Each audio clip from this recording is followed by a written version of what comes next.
Berapa banyak orang yang sakit? Ada seorang wanita yang datang dari Jerman divonis oleh dokter kanker payudara. Semoga Allah selamatkan ibu-ibu dari situ.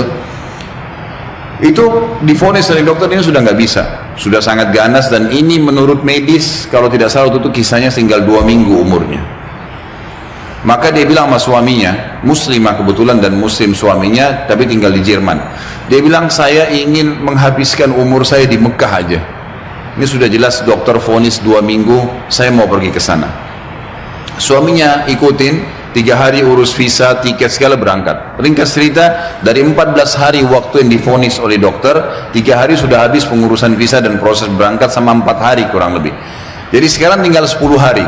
Mulai dia masuk Masjid Haram setelah umrah, perempuan ini sudah nggak ada keinginan makan, dia duduk nangis saja depan haram. Dia nangisnya sebenarnya itu bukan minta disembuhin, dia percaya sama dokter. Dia cuma nangis dosanya yang pernah dia lakukan, dia menyesal kurangnya ibadahnya.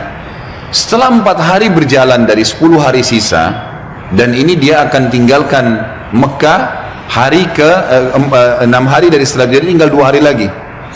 Dia pun didatangi oleh salah satu marbot masjid, wanita muslimah pakai cadar. Di Masjid Haram memang ada petugas-petugas wanita ngatur saf pakai cadar, dekatin dia, tanya dalam bahasa Inggris, kamu siapa, cerita, kenalan lah. Kemudian diceritakanlah kisah dia. Si muslimah marbot masjid ini yang umurnya masih sangat muda tersenyum lalu berkata, wahai saudariku, kenapa kau begitu yakin dengan vonis dokter? Bukankah ada orang yang sehat juga mati? Bukankah juga ada orang yang sakit mati? Kalau ajal sudah datang, Allah SWT panggil pasti mati. Kamu ikhtiar apapun tetap sama.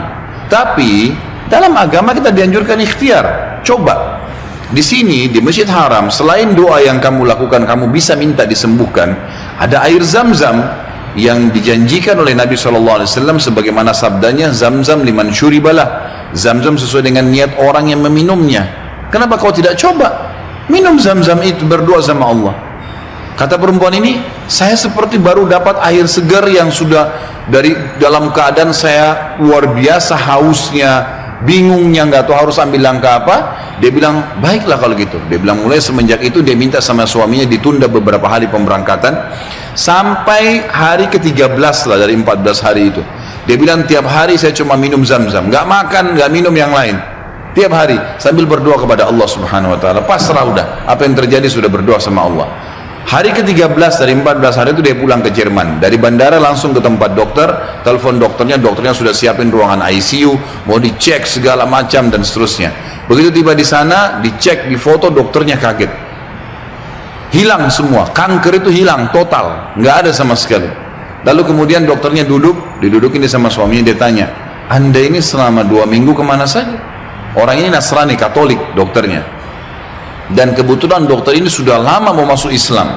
Hikmah-hikmah yang luar biasa terjadi. Maka dia mengatakan, dari mana Anda selama 2 minggu berobat, ke siapa, dokter siapa, obat apa yang diminum?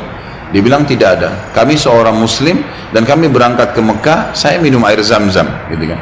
Dan saya berdoa sama Tuhan saya untuk disembuhkan.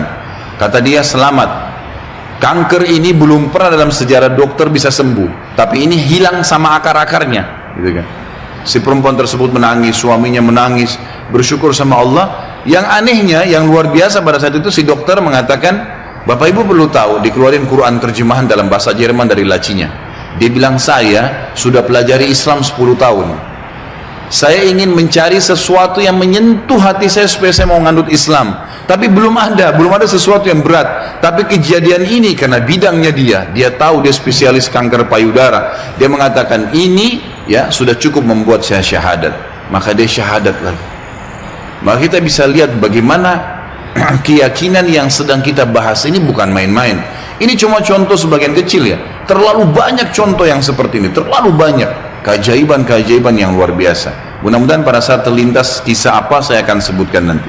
Tapi seperti itulah ya yang bagian kecil daripada rububiyah yang sedang kita bahas. Ummi kam ahwaha ashtaqu li mar'aha wa ahinnu li alqaha wa uqabbilu yumnaha.